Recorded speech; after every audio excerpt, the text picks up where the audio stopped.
Thank you very much. As you know, LittleBigPlanet was a very ambitious game for our small team. It focused on Sackboy playing through a simple platformer story which introduced the world to play, create, and share. So in LittleBigPlanet 2, we're staying true to that ethos of play, create, and share.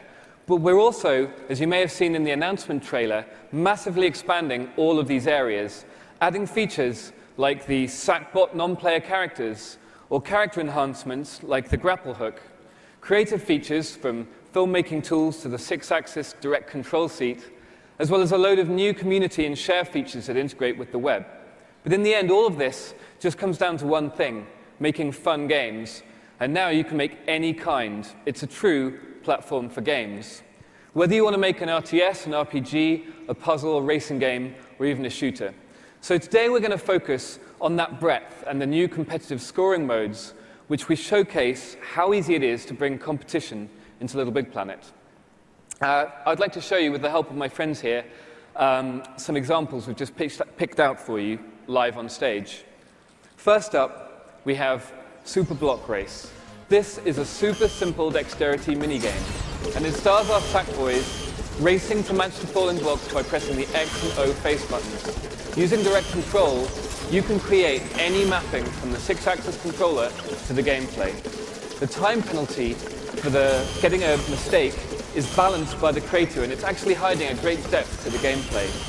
It was a great way to create a simple piece of gameplay mechanic with just a few physical tools that you'll be familiar if you've ever used Poppet in LittleBigPlanet 1. With the new competitive scoring, each player gets their own score, which can be set by the creator.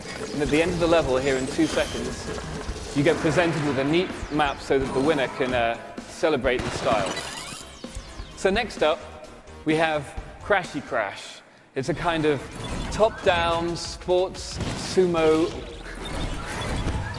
And in this level, these guys are just trying to bump each other out of the ring.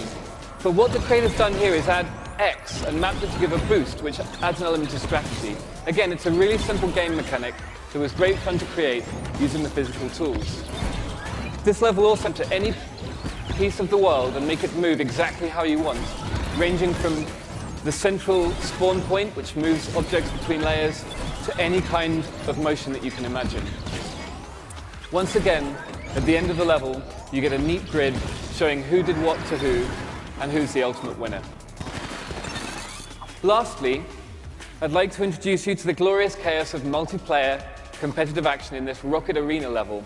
This is actually the easiest one to build, simply placing objects in the world, setting gravity to low, and using a new character enhancement called the Creatinator.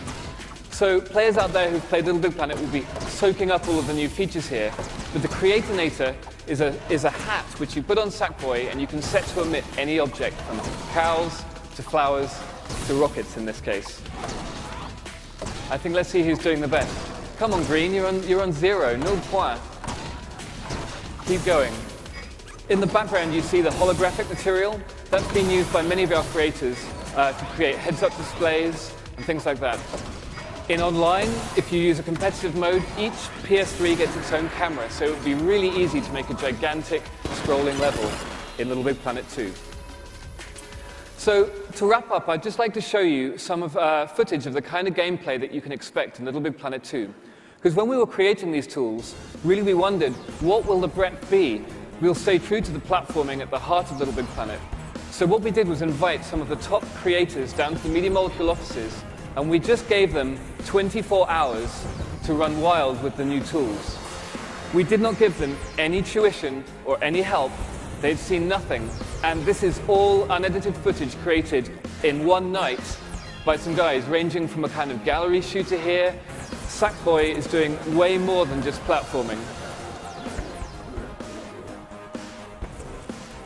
There were tons of different kinds of levels, and we've carried this breadth all the way through to the story mode in LittleBigPlanet 2, ranging from top-down racing games with AI characters, and even, in one instance, a full real-time strategy game with multiple units, unit creation, pathfinding, psychedelic 3D shooter, which takes place at the end of one of the boss fights in the game.